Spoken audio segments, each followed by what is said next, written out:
Tudo bem com vocês? Quero convidar o pessoal que está passando aqui nos corredores. Podem se sentar aqui para acompanhar a gente no Abrim Talks. Estão todos convidados. A gente ainda tem alguns lugares. Vamos começar agora. Sejam todos muito bem-vindos ao Abrim Talks 2023, a arena de ideias da Abrim, Feira Internacional de Brinquedos. Bom, como vocês já devem saber, a Abrim é o maior evento do setor de brinquedos da América Latina. A feira é organizada pela Abrinq, Associação Brasileira dos Fabricantes de Brinquedos, e pela Francal Feiras. E o evento já está na sua 39ª edição.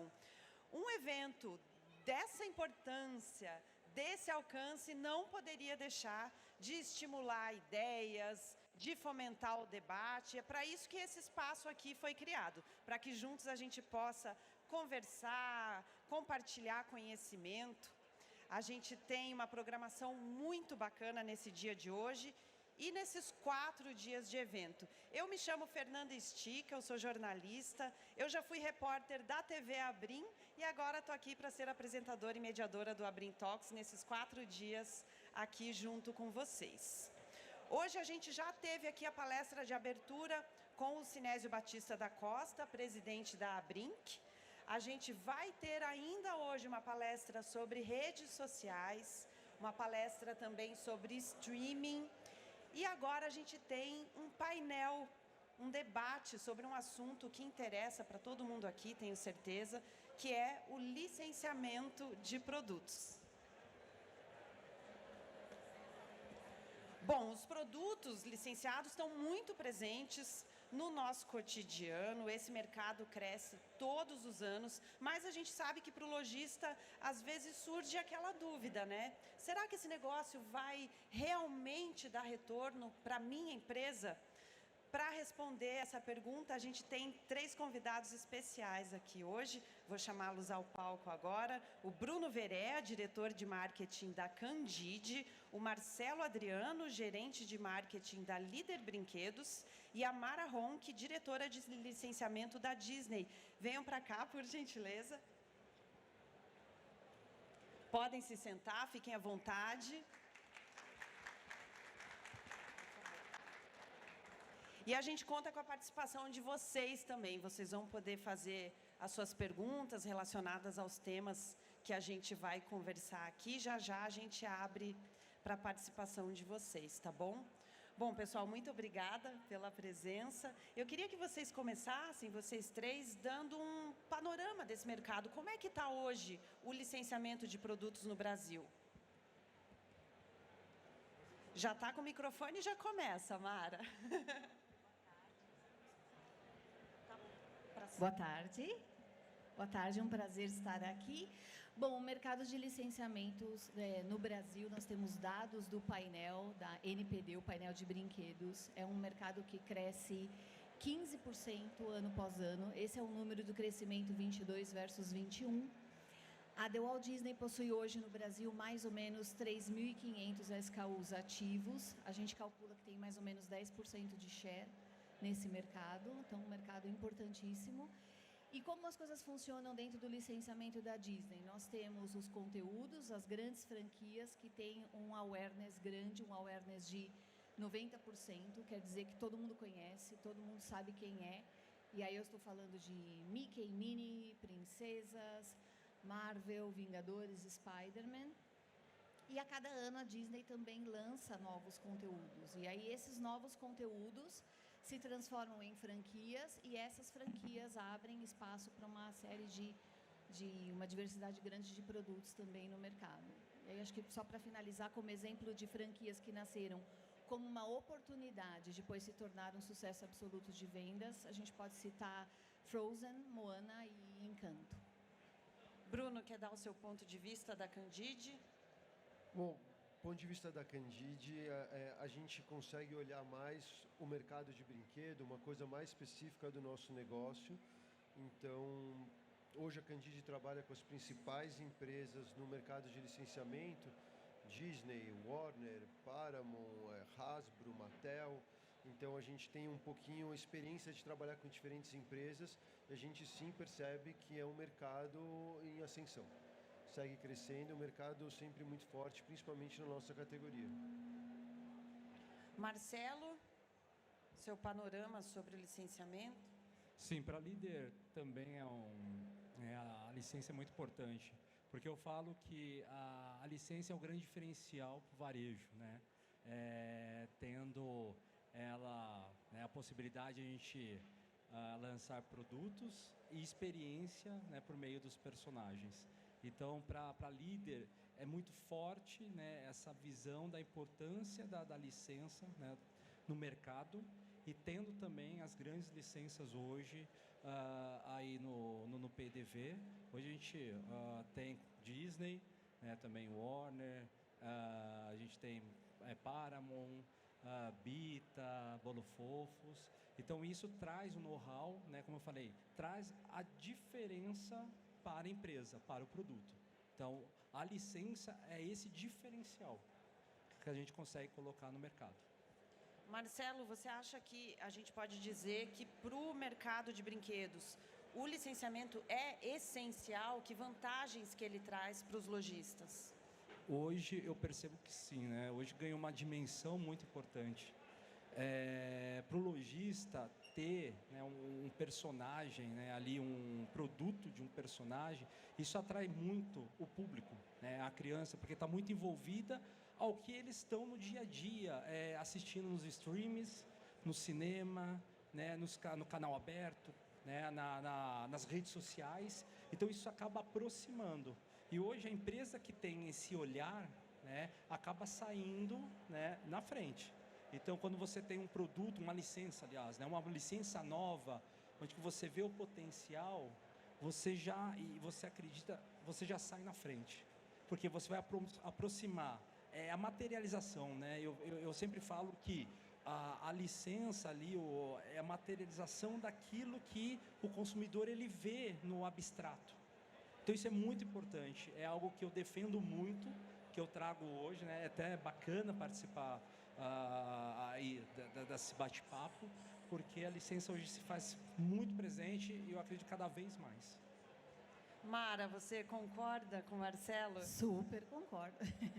Super. A licença é muito essencial hoje no mercado de brinquedos. Eu acho que o trabalho que a Disney faz de criar o conteúdo, de ter todo o investimento em marketing, em varejo, nas nossas plataformas 360, cinema, streaming, digital, acho que TV, né? Tudo isso faz com que quando o produto licenciado chega ao mercado, ele já tem toda a divulgação. Então, é um crescimento orgânico, é um conhecimento orgânico. Acho que é importantíssimo esse trabalho. E acho que um ponto interessante assim é o custo de se construir uma marca. Então, muitas vezes a gente vê produtos incríveis, mas na hora que a gente pensa, fala, tudo bem, mas eu vou colocar esse produto na gôndola, eu vou precisar criar uma marca por trás disso, eu vou precisar divulgar, eu vou precisar passar para o consumidor, criar um posicionamento, criar uma visão. Então, esse trabalho de construção de marca, além de ser um trabalho super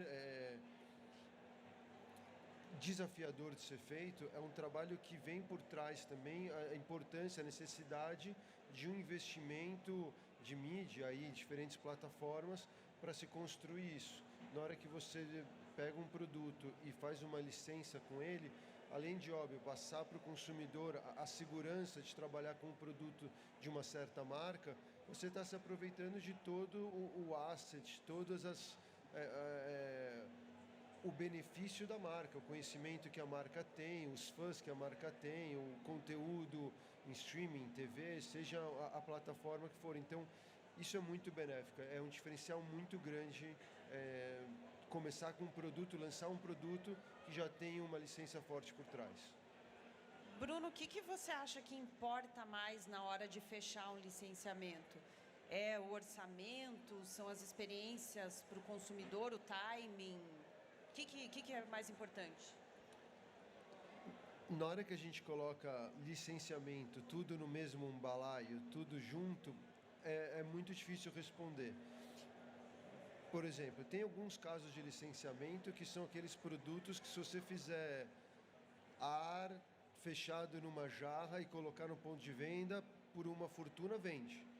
Tem outras licenças, que são a grandíssima maioria, que você tem que avaliar caso a caso. Então, é muito importante avaliar o todo. Então, se o produto fala com o público que a licença está tratando, se tem um filme, se tem algum lançamento relevante, o timing disso, óbvio, o preço que vai chegar ao produto, porque também não adianta ter um produto licenciado por um preço e tem um outro produto similar, digamos similar, por um preço muito abaixo. Então, é importante fazer essa composição, analisar o todo, mas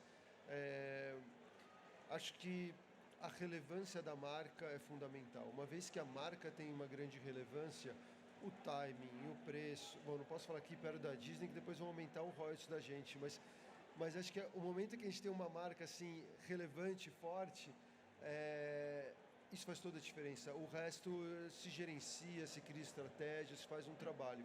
A relevância da marca acho que é chave.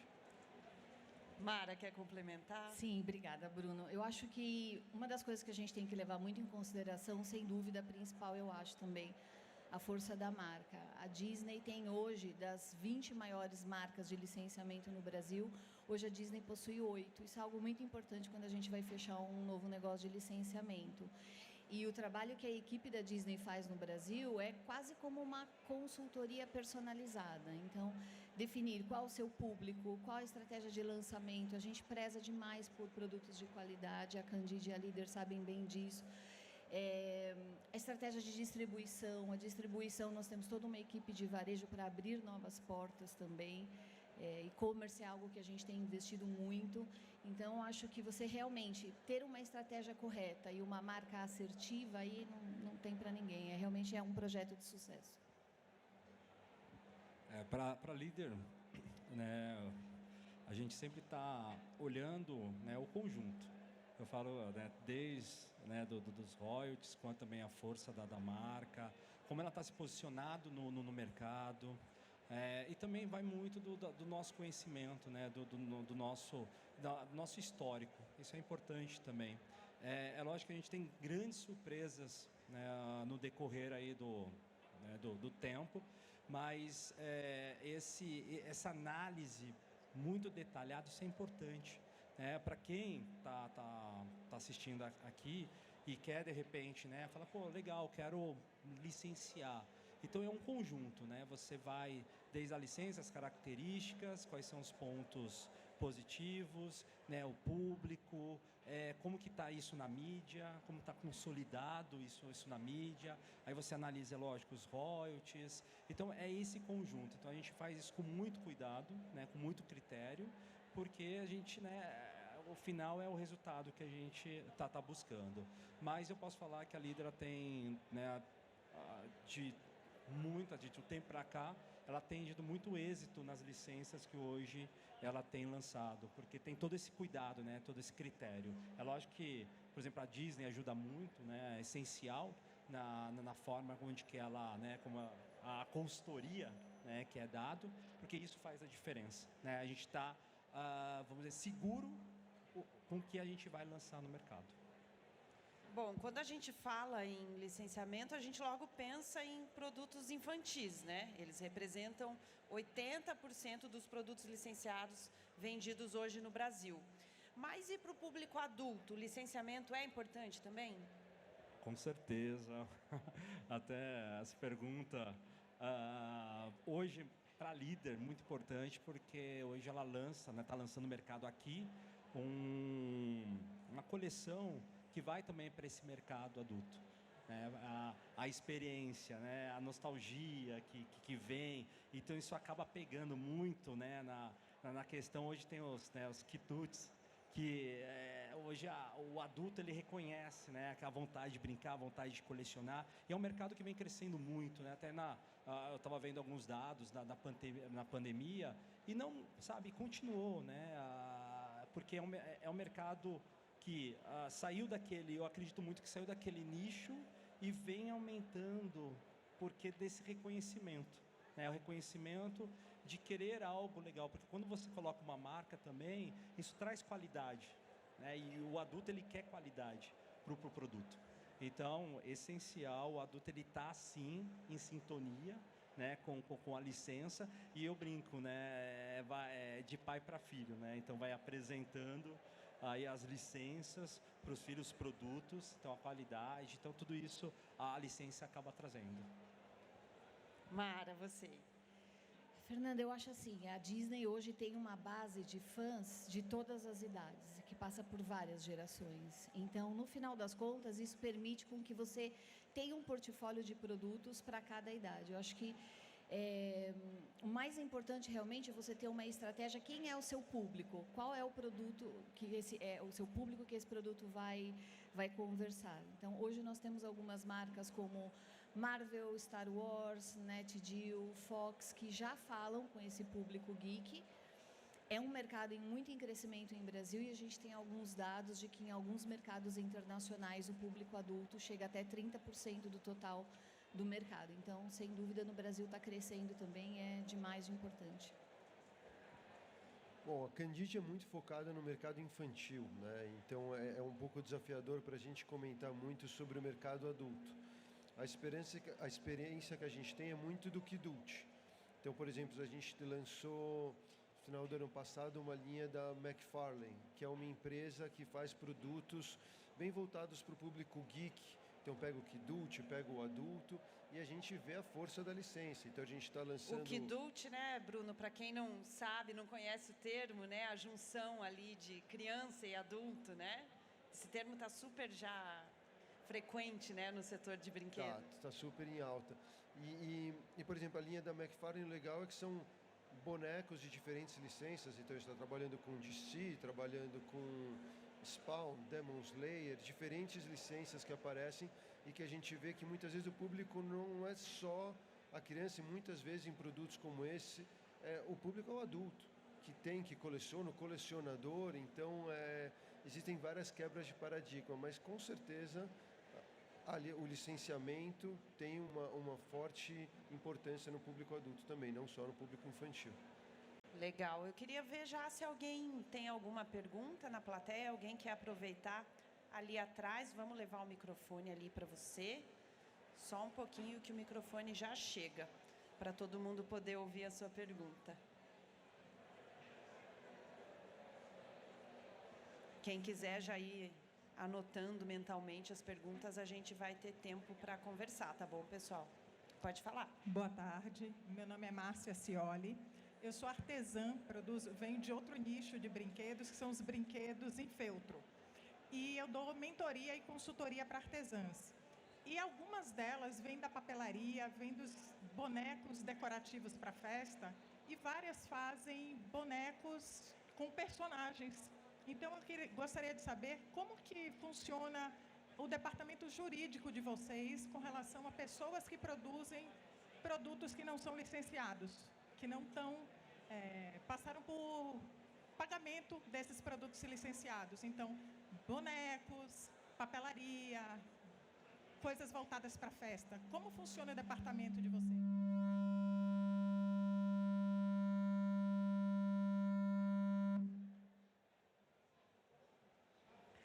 Boa tarde. Márcia, né? Obrigada pela sua pergunta.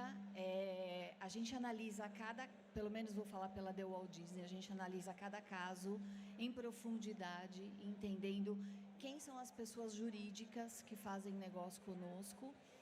Eu não conheço, pelo menos do tempo que eu estive na Disney, nenhum negócio que a gente tenha feito com pessoas físicas, mas a gente poderia checar isso. E como eu falei, na verdade a gente tem que entender qual é o produto, qual o preço, como a gente vai delinear esse projeto e qual a distribuição que vai ter. Para mim, eu não acho que existem produtos de empresas grandes ou pequenas. Eu acho que todo negócio é negócio, seja ele um artesão, seja ele uma empresa multinacional. Eu acho que o mercado é livre e cabe todo mundo para conversar. Eu acho que é um pouco disso que eu sinto. Depois a gente pode até aprofundar mais as conversas. Alguém quer complementar? Não? Ok. A gente já tem... Quem pediu aqui? Aqui a palavra. Ali, ó.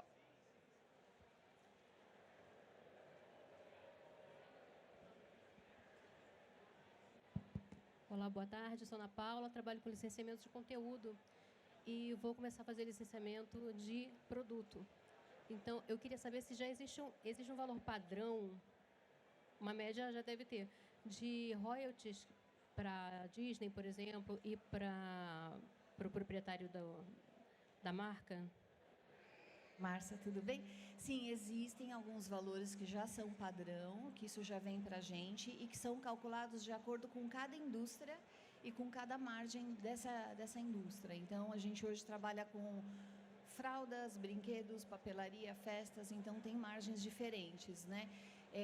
A gente precisa analisar qual é o produto para depois a gente poder sentar e entender junto com o parceiro qual é esse negócio e de que forma ele vai ser bom para as duas partes. Bom, gente, o licenciamento de marcas, ele é mensurável, né? Como é que vocês fazem para medir os resultados antes de decidir pelo licenciamento e depois? Os resultados são calculados primeiro com um business plan, então o negócio tem que fazer sentido para todo mundo, né? E depois a gente faz um acompanhamento mensal com o parceiro. Quem é parceiro da Disney aqui sabe que a gente faz bastante controle para ter certeza que as coisas estão dando certo e que a venda tá vindo. Bom, a gente na Candide, a gente acompanha bem de perto, não tão de perto quanto algumas empresas de licenciamento gostariam, mas a gente acompanha bem de perto os números, os resultados dos nossos produtos, o desempenho, que é fundamental. Então, e aí a gente tem alguns casos curiosos, então tem produtos às vezes similares de diferentes marcas, então a gente consegue acompanhar realmente o resultado de uma marca específica versus outra. Ou a gente pode comparar, às vezes, o produto licenciado versus não licenciado. E, então, assim, é muito interessante analisar os números e acompanhar de perto. Agora, para qualquer um que esteja pensando em entrar no mercado de licenciamento, minha sugestão é acompanhe de perto, entenda e mensure. Acho que colocar objetivo, acompanhar esses resultados é fundamental. Assim, para nós na Candide, todos os casos de licenciamento, todos os anos a gente revisa os números, analisa todos para ter realmente esse acompanhamento e estarmos seguros das nossas estratégias. Marcelo, para líder é importante essa mensuração de resultados? Sim, porque ali te traz as tomadas de decisões também, né? Ali é onde que a gente vai olhar, tá indo bem, não tá, como que a gente pode reverter talvez uma situação que não esteja, né, dentro do objetivo da empresa. Então, ali te traz muitos dados, né, essa análise que é feito para realmente tomar decisões, né, decisões corretas, né, para desde de colocar uma linha nova, né, no mercado, até mesmo uma remodelação, ou até mesmo um realinhamento, né, daquele produto no mercado. Então, é feito com base em dados, né? Quando a gente começa a conversar com a licença, então é feito também todo esse estudo dos objetivos e a gente vai acompanhando mês a mês. Porque existe o interesse tanto, é lógico, principal dos nossos resultados, quanto da licença também. Então, quer dizer que aí a gente tem duas empresas pensando, né, na performance daquele produto. Legal. Mara, você acha que é importante o licenciamento olhar para as questões de diversidade, de minorias? O que tem sido feito com relação a isso? Totalmente. Esse é inclusive uma pauta importantíssima da The Walt Disney, né? Nós somos contadores de histórias e fazemos histórias para todos. Então, você ter a diversidade e inclusão hoje dentro dos nossos conteúdos é uma prioridade global, não só Brasil, América Latina, mundo. E a gente está cada vez mais tentando expandir esse storytelling, né? O poder das nossas histórias pelos nossos produtos. Então, estamos hoje num processo para fazer negócios com produtos que olhem para todos, porque a Disney é para todos, não é somente para uma parte da população. Então, a gente tem muito orgulho de algumas coisas que têm sido feitas e acho que é um caminho sem volta. Muito bom. Quer complementar, Bruno? Acho que isso não é uma pauta só da parte de licenciamento. Óbvio que o licenciamento são grandes marcas, mas acho que todos que constroem uma marca hoje em dia tem que pensar no todo, né? Não adianta pensar num público específico e acho que é muito importante a criança se reconhecer no produto também, de certa forma. Tem o lado de querer ver o ídolo dela, né? Aquele que... Mas acho que tem uma questão da criança se reconhecer no produto e aí é muito importante ser plural. Muito bom. E vocês, gente? Alguém quer fazer alguma pergunta? Aqui. Já vai chegar o microfone aí para você. Ah, tinha ali do outro lado também? Tá bom, você é o próximo. Chegou o microfone? Ah, tá ali. Aqui, ó, Luciana.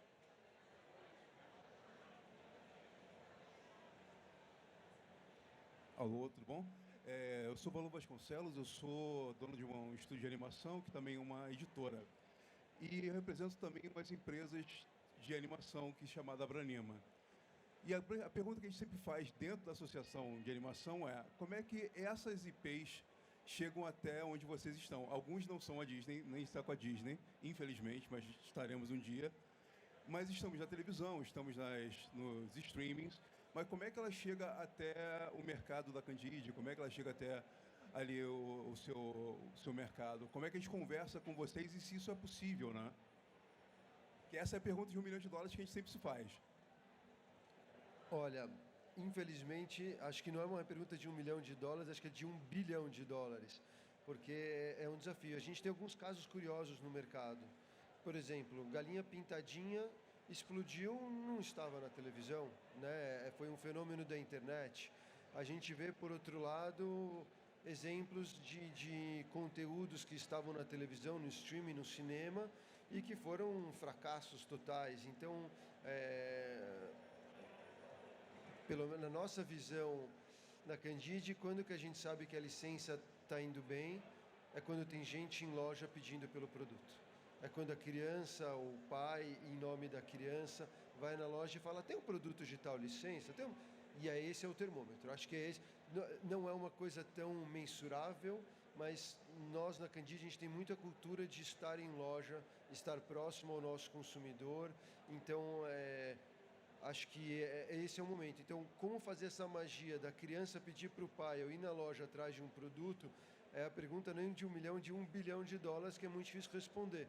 Aí eu tenho certeza que não tem receita de bolo, porque a gente já viu casos de vários lados.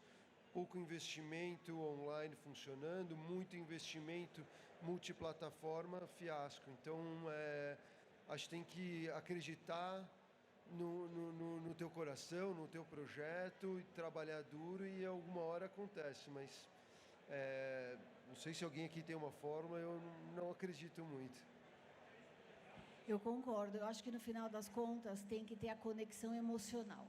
Se tiver a conexão emocional, você pode fazer o melhor plano de distribuição, de marketing, de tudo, mas para acontecer tem que ter realmente o consumidor tem que sentir aquilo. Só complementando, também concordo, né, com o que eles falaram. Também a gente, na Líder, a gente vai mapeando as redes sociais também, que é um termômetro importante, né? Isso é não que vai te levar a uma resposta concreta, mas ela te direciona, né? Ela, você está falando muito aqui, o que é isso? Vamos observar, vamos entender melhor. Eu acho que essa análise das redes sociais é muito importante. Saber analisar, né? Mas concordo que assim, a gente tem casos aqui de licenças que explodiram por tocar, né, muito forte no coração, como Frozen, né? Então é algo que mais a gente tem que estar antenado também a esse olhar mais apurado que está acontecendo, os comentários. Então isso é importante. A sua pergunta, por favor. Oi, escutando? Eu sou Antônio, sou gestor de franquias da Cria Amigos, é uma rede de franquias no Brasil hoje. E voltando ao assunto das minorias, das questões sociais, eu queria entender se já tem algum dado, né, algum posicionamento das marcas com relação a isso, até porque se fala muito das questões de identidade de gêneros, todos esses assuntos, e principalmente com relação ao segmento infantil, que, falando de Brasil, a gente sabe que é muito conservador ainda, né? E se esse posicionamento futuro já está próximo ou não, se já tem algum posicionamento ou algum dado em relação a isso. A pauta de diversidade, equidade e inclusão é uma pauta global. A gente segue isso não porque alguém pediu para a gente fazer, porque realmente a gente sente isso, a gente sente que é importante. Isso permeia todos os negócios da companhia, e a parte de produtos não poderia ficar de fora. Então, eu não acho que é algo que vai chegar, eu acho que já está. Acho que poder olhar para todos e desenvolver brinquedos que sejam para todos, eu acho que já chegou, já estamos. Acho que essa é uma pauta importantíssima da sociedade e não tem por que a gente não acompanhar. Obrigada pela pergunta, importantíssima. Mais alguma pergunta? Ninguém quer aproveitar a oportunidade de falar com o pessoal aqui? Mais nenhuma? Tá, depois, se quiserem pensar, depois eu pergunto mais uma vez, tá? Vou dar mais uma chance.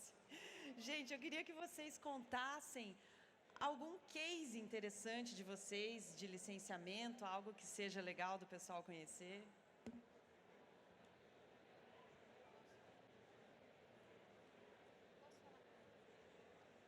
Posso falar de Frozen, que foi lançado o primeiro Frozen em 2015, e eu lembro quando a gente viu o primeiro draft de estúdios, a gente olhou e falou, nossa, quanta música, né? Será? O Olaf era um personagem importante, a gente falava, puxa, a gente vai desenvolver pelúcia, e a pelúcia é branca, vai sujar na loja, como é que vai ser isso? E no final foi algo que acho que ninguém esperava, nem da Disney, tornou-se um fenômeno. Depois veio o Frozen 2 e a gente falou, puxa, depois de alguns anos a gente vai falar com uma outra geração de meninas, pode ser que não tenha a mesma conexão, e teve, foi incrível. Então, acho que é um pouco de tudo que a gente falou aqui. A gente planeja, faz toda a lição de casa, mas depois, quando você tem uma conexão emocional, aí as coisas acontecem de uma forma muito fluida. Bruno, conta pra gente um case. Nossa, é difícil pensar, né? Desses anos todos de Candide. A Candide está completando 55 anos.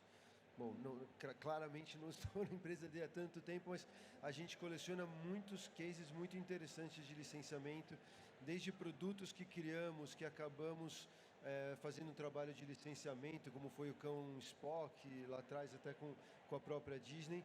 Mas acho que como a gente está falando muito de Disney, eu vou pegar um exemplo fugindo um pouco, que é de Warner com Batman. Então, alguns bons anos atrás, a gente assinou um contrato de licenciamento com a Warner, com a linha de Batman, e a gente desenvolveu carros de radiocontrole, e a gente começou a fazer réplicas dos veículos de radiocontrole, dos Batmóveis, dos filmes mesmo, fazendo uma linha de radiocontrole, e a gente teve assim resultados fenomenais, e foi muito claro entender a conexão entre produto, marca, consumidor. Então foi um case muito interessante. A gente segue trabalhando com eles, a gente tem uma linha super extensa de veículos de radiocontrole de Batman, não só de Batman, Spider, várias outras licenças, mas acho que esse é um case interessante de um produto que era muito forte para o personagem, que a gente conseguiu traduzir em produto e teve um resultado muito, muito legal. Marcelo, e na Líder, um case para compartilhar com a gente? A Líder também, esse ano completa 35 anos, e aí eu vou do passado ao presente. Aí a memória afetiva aí de alguns. Começou o Cavalinho do Gugu. O Cavalinho do Gugu, que nós trouxemos, a primeira licença, o Cavalinho que fez grande sucesso, e até hoje está na loja agora com outro nome, o Upa, mas que está no nosso catálogo há 35 anos, né? Algo clássico. Eu lembro daquela barraca do Gugu, lembra que você encostava, ela já se abria inteira? Verdade, assim. Verdade. Então, assim, é um case para a empresa, porque ali abriu portas, né? Depois veio, agora, memória afetiva, Eliana, né? As bonecas da Eliana, E aí vem, e hoje a gente está com um produto que se chama Fandom Box, que é o lançamento aqui, que eu acredito que vai ser um grande case da Líder, pois ela está entrando no mercado, né, expansão, mercado geek, mas a gente não quer ficar só no geek, a gente quer também dar essa...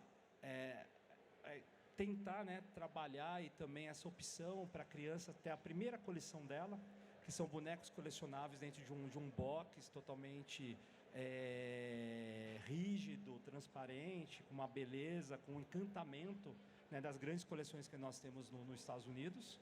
Então a gente está apostando muito nesse produto e a gente acredita sim que a gente está pegando uma lacuna ali que ainda não estava sendo explorado. Então, com muita estratégia, que talvez eu conte esse case num próximo bate-papo. Legal. Gente, última chance. Aqui temos uma pergunta. Vamos esperar o microfone chegar aí para você, para todo mundo ouvir a sua pergunta. Mas dá tempo ainda de fazer outras perguntas, tá? Se alguém quiser, ainda a gente continua.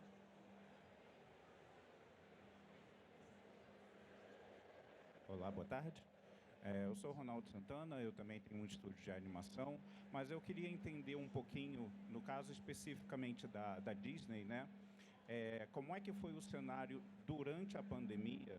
Pelo seguinte, vocês estão sempre lançando títulos novos, né? Lógico, vocês têm os tradicionais, Mickey, Toy Story e outros que já têm uma tradição, mas vocês lançaram títulos novos durante a pandemia, como Raya, Red, o Soul, né? E assim, qual foi o impacto dessas IPs, especificamente, que foram lançadas durante a pandemia, para o interesse desses mesmos títulos, tanto para o público quanto para as marcas, né? E eu também entendo que, assim, como a Disney em especial lançou o seu streaming, né, existem também produções que são específicas do streaming e que não necessariamente hoje já estão sendo licenciadas. Eu queria entender, né, como é que ficou esse impacto da pandemia e do streaming para esses novos títulos. Obrigada, Ronaldo. Assim, durante a pandemia, né, os cinemas ficaram fechados, mas a Disney lançou o serviço de streaming nossos, né, o nosso Disney Plus, Star Plus. Então, os conteúdos continuaram, né, o pessoal dos Estados Unidos continuou fazendo conteúdo, disponibilizando. Hoje, acho que um grande desafio da marca Disney é estar dentro de cada casa, trazer as suas histórias para todas as famílias brasileiras, e para isso a gente tem todo um ecossistema. Então, a gente não depende somente de cinema, ou só de streaming, ou só de uma loja de brinquedos. Eu acho que um dos grandes objetivos é que nós estejamos em todos esses lugares.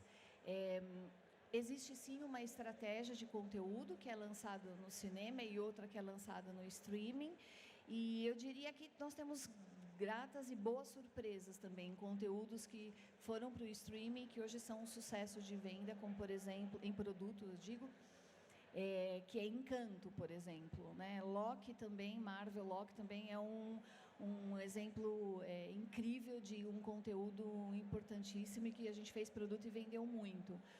Existem algumas franquias que têm uma estratégia de lançar apenas no streaming, como, por exemplo, Star Wars The Mandalorian, que a terceira temporada acabou de estrear agora, dia 1º de março, no Disney Plus, e também é um sucesso de vendas para produto. A gente fala, inclusive, com o público adulto. Então, existe, sem dúvida, uma estratégia cuidadosamente pensada para qual é a plataforma que esse conteúdo vai estar disponível para o consumidor. E olha, não sei se você olhou a programação da Brintox, a próxima palestra é justamente sobre a influência do streaming no mercado de brinquedos. Então, não pode perder, hein? Daqui a pouquinho. Mais alguém quer perguntar? Lá atrás. Aí do seu lado, Luciana. Não está com você? Ah, tem que pegar o outro microfone. Está chegando aí. Bom dia. Minha pergunta vai para o Marcelo. Marcelo, nós temos estudos que mostram que o licenciamento ele é extremamente benéfico para a indústria de brinquedos e que a grande maioria dos licenciamentos são de franquias internacionais. Nos últimos anos, as franquias nacionais, ou seja, séries, foram criadas e, em especial, de animação. O que eu queria te perguntar é quais são os 3 principais critérios que vocês, como indústria, colocam para licenciar uma série de desenho animado nacional? Quais são os 3 principais critérios que vocês escolhem para fazer brinquedos, para produzir brinquedos para uma determinada série?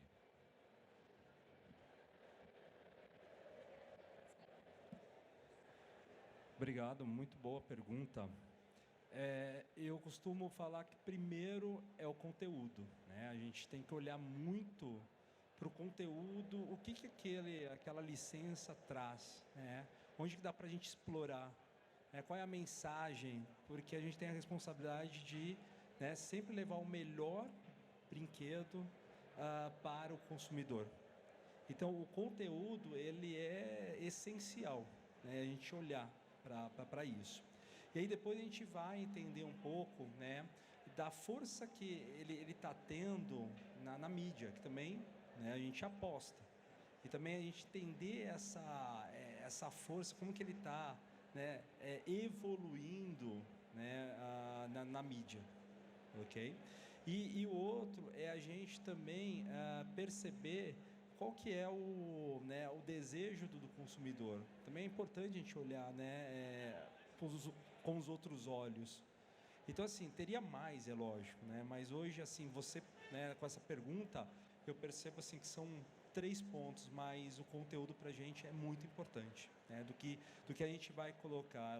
A gente tem pela marca, né, líder, a gente tem essa responsabilidade de colocar produtos, né, que tragam a alegria, né, que sejam produtos que muitas vezes educam, né? Então a gente tem vários exemplos disso, né? Então você pega, por exemplo, a Bita, né? Então ele traz, né, a brincadeira, mas ele traz também esse aprendizado, que para a gente também é uma licença muito importante dentro do nosso portfólio, né? Turma da Mônica, né? Então hoje também tem o seu peso, né? É importante. Então e é uma evolução. E também é lógico a gente olhar, né, todos esses critérios e outros com muito cuidado, porque, como eu falei, a gente quer proporcionar o melhor, né, do brinquedo para a criança e que o produto seja um sucesso. Mais alguma pergunta? Pode falar. Boa tarde, tudo bem? Eu queria perguntar para o Bruno e para o Marcelo o seguinte: a gente vê, por exemplo, Gustavo Lima, 38 milhões, 40 milhões de seguidores, Wesley Safadão, outro 38, as mulheres também, Juliette, Rafa Carlos, digital influencer, cantores, pessoal. Me recordo agora de um digital influencer, alguma coisa, Lucas Neto, que fez sucesso no licenciamento. É mais difícil licenciar esse tipo de pessoas aqui no Brasil? Ou tem alguns projetos? O que vocês acham disso daí? Bom, obrigado pela pergunta. Eu penso que não, né?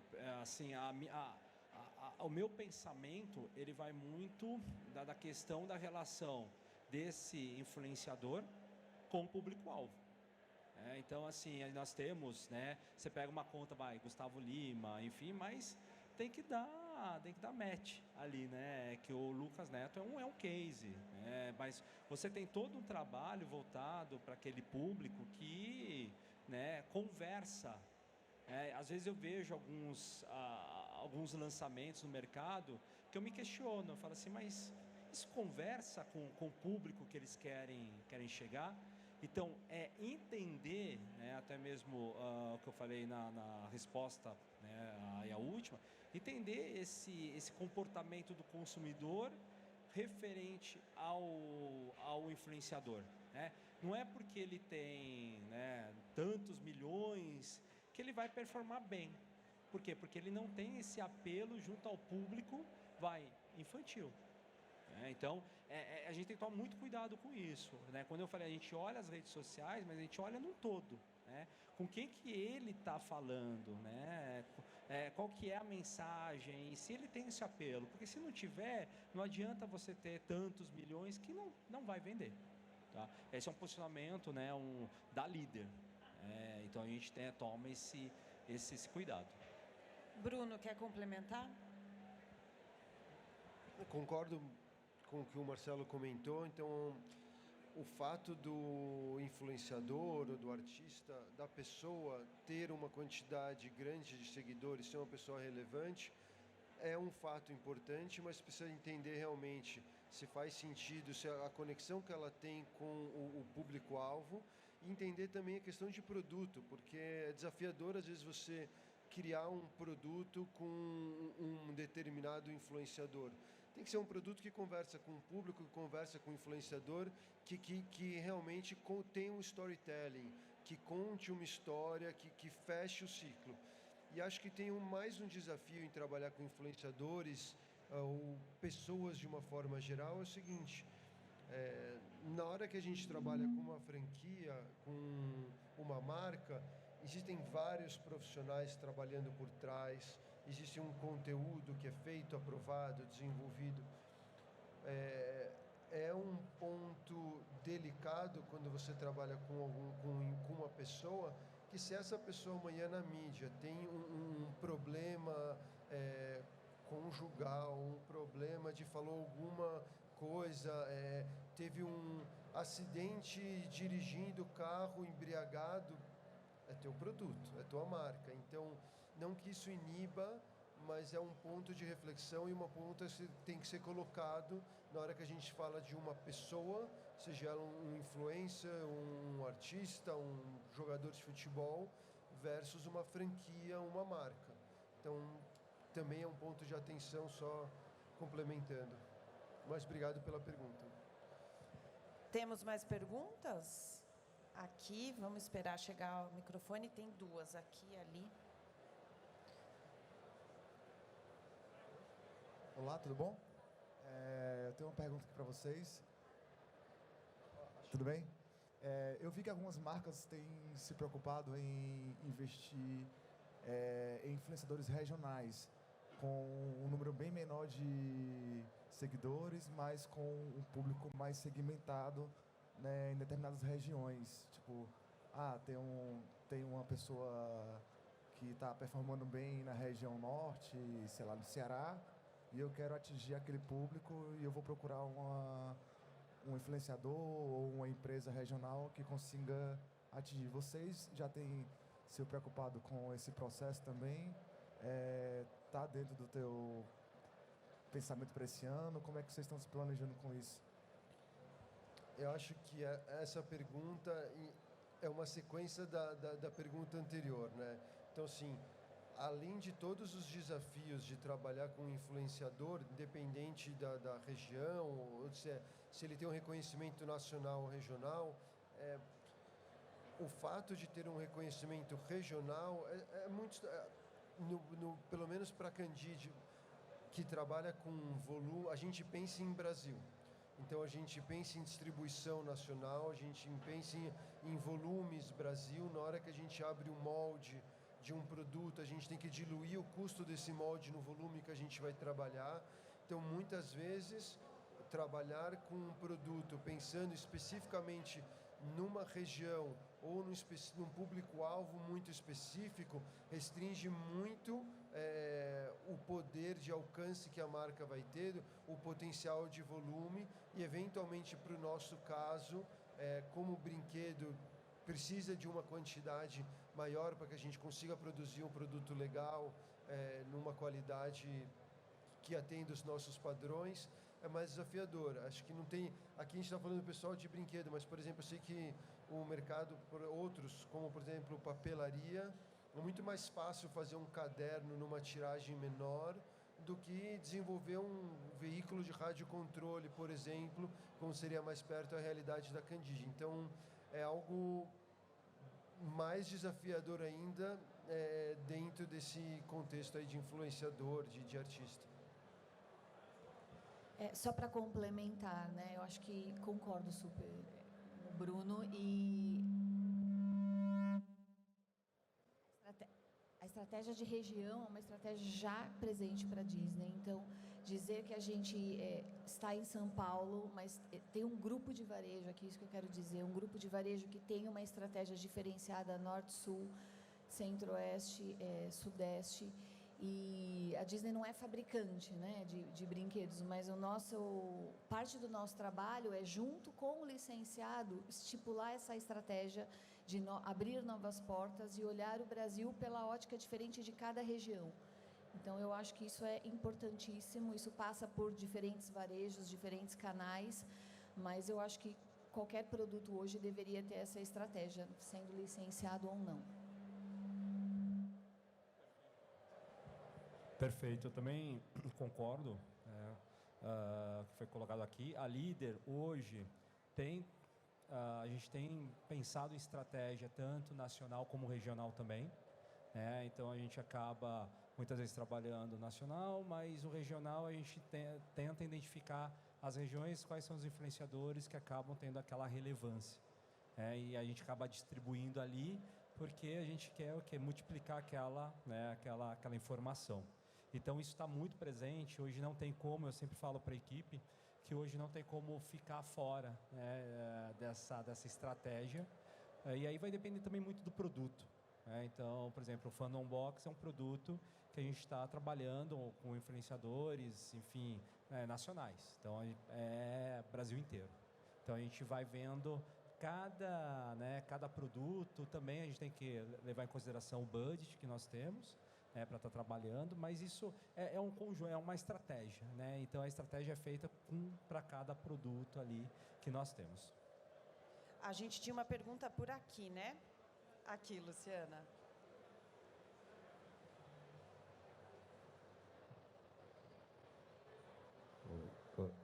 Oi, tudo bem? Boa tarde. A minha pergunta vai para o Marcelo e para a Mara. A pergunta é, a marca de... Vamos lá, deixa eu voltar um pouquinho. Na pandemia, teve uma crescente imensa de streaming e, principalmente, uma coisa que eu super amo, faço todo dia, eu jogo, né? E a partir disso, né, a minha pergunta daqui 6 meses ou daqui 1 ano, lá para frente, a marca de vocês pretende, fazer mais lançamentos de personagens de algum jogo, alguma parceria, algo do tipo? Por quê? Também, né? Até essa pergunta vai principalmente para Mara também, né?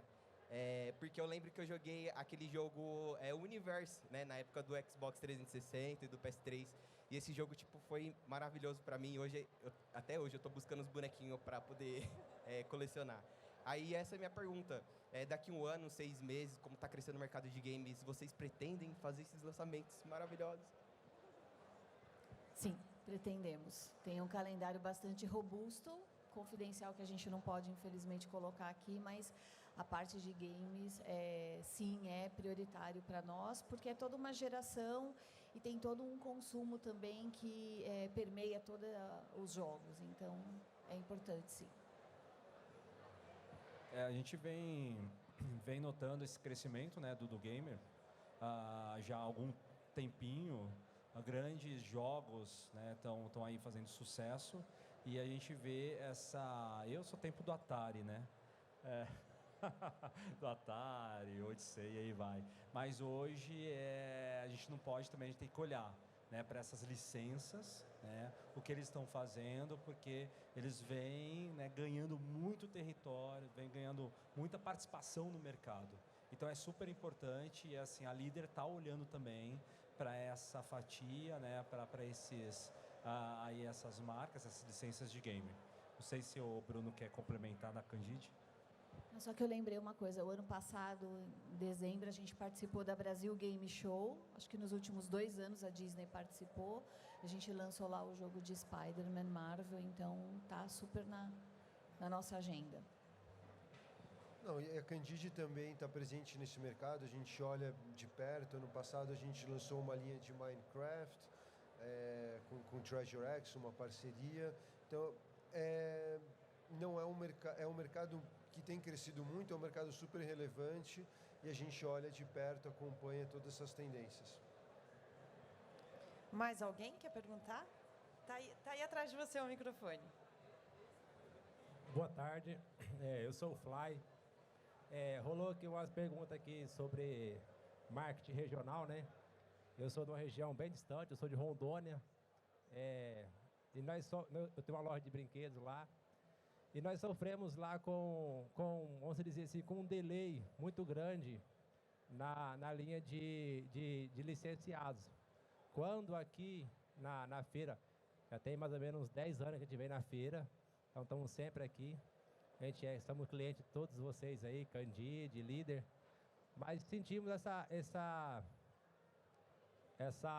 esse delay, que quando aqui é lançamento, lá ainda demora às vezes 6 meses, 4, 5, 6 meses para poder chegar essa modinha lá, E aí eu queria perguntar assim, se existe ou se vocês já fazem um trabalho, porque hoje está mais fácil, porque tem aí o digital aí, né, o Instagram e por aí o Facebook, para poder chegar quando aqui for lançamento, lá também for, porque às vezes nosso produto fica parado na prateleira, porque as crianças lá não sabem que é lançamento ainda. Um exemplo, no caso daquele rapaz, até a Líder lançou, se eu não me engano, Lucas Neto. Lucas Neto foi aqui, foi lançamento aqui, Rondônia chegou quase 6 meses depois. Hoje é sucesso lá. Então nós sofremos financeiramente com isso, porque a gente investe aqui e quando chega lá, o produto não sai, vai sair bem depois. E, deixando aqui um parênteses, Rondônia está do outro lado do Brasil, certo? É distante daqui. E nós estamos aí líder, nós estamos primeiro em índice de desemprego, não tem desemprego lá. Então lá tem um mercado grande, pujante lá, e a gente sente que não tem essa demanda lá, principalmente na área de brinquedos, que é a área que a gente atua. Legal. Acho que é muito legal o teu comentário, muito legal a pergunta.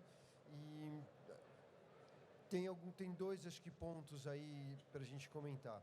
Então, o primeiro ponto é, com hoje em dia a digitalização que a gente sente, e aí começa nas escolas, de todos os lados, cada vez mais esse gap, essa diferença entre uma marca essa marca ficar em alta em Rondônia, norte do país, versus no sudeste, a tendência é que isso diminua. Então, eu acredito que essa distância deve diminuir. E aí é importante também um trabalho tanto da licença quanto da marca para fazer a divulgação correta. Então, numa loja, ter uma ponta de gôndola, fazer um trabalho legal na vitrine, colocar, por exemplo, digamos que é um conteúdo online, um link no YouTube, um QR Code. A Candide trabalha muito, hoje, toda a mídia que a Candide trabalha é nacional. Então, o impacto, teoricamente, é da mesma forma, tanto para São Paulo, quanto para Rondônia ou para o Porto Alegre. Independente, é da mesma maneira. Então, acho que tem esse gap. E além do trabalho que nós, como empresa, indústria, distribuidores, podemos fazer no ponto de venda, existe também um trabalho, claro, de ativação das marcas nas regiões. Aí eu prefiro que a Mara fala, que ela vai ter muito mais competência para comentar. Eu acho que, assim, é importantíssimo Rondônia para a gente avalia, a gente olha a Norte e Nordeste pelo painel de brinquedos, pelos números de NPD. A gente, para o produto de consumo, a gente faz a parceria via nosso licenciado, e para a gente poder chegar com a marca, aí a gente usa de todo o nosso investimento, de redes sociais, do digital, para que a gente possa chegar nesse consumidor. Eu acho que é um desafio sempre, porque o nosso Brasil é muito grande, mas eu acho que estamos todos trabalhando e a gente reconhece a importância da região aqui para a indústria. E também um ponto importante é toda a comunicação para os representantes, né, que são eles, né, no caso da Líder, que estão à frente aí a essas regiões. Então, todas as estratégias, né, informações, é dada toda a atenção para que a gente possa, né, diminuir essa distância. Porque a gente sabe que para chegar um produto até a cidade, o estado, né, requer uma logística aí grande, mas a gente está tomando o máximo de cuidado para a gente conseguir atender, né, num prazo mais rápido essas regiões mais extremas que nós temos aqui. Mais alguma pergunta? Ninguém? Ali. Já vai chegar aí o microfone. Oi, boa tarde. Eu sou Leandro Arthur. Tenho uma dúvida, tem loja física. E como vocês estão lidando com quando a gente tenta falar internet, abrangência, Brasil, os produtos, as vendas online têm nos prejudicado muito. E quando fala em licenciado, essas coisas, no cenário de vocês, assim, como combater isso? Porque tem hora que o cliente está lá na minha loja, ele chega com o celular, mostra um produto ali, fala, mas é falsificado? Ele, não, ó, tá aqui a licença e tal. Como que vocês estão vendo isso para, não digo combater, mas criar uma política, assim, como eu posso, não consigo...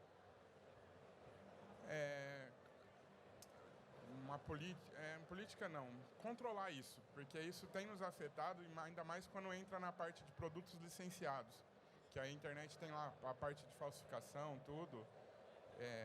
Essa é a minha pergunta, dúvida.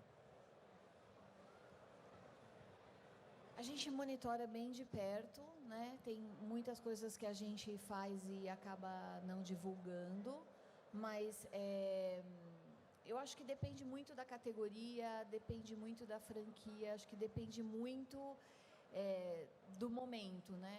Sem dúvida que o nosso objetivo é sempre trabalhar junto com o nosso parceiro para que o produto oficial seja o mais importante dentro do mix. Assim, a gente não, obviamente, vai estar sempre colocando os esforços em relação a isso. Mais alguma pergunta? Não? Então, assim, a gente encerra esse nosso debate. Muito obrigada pelas perguntas de vocês. Mara, Bruno, Marcelo, muito obrigada por terem vindo aqui conversar com a gente no Abrim Talks.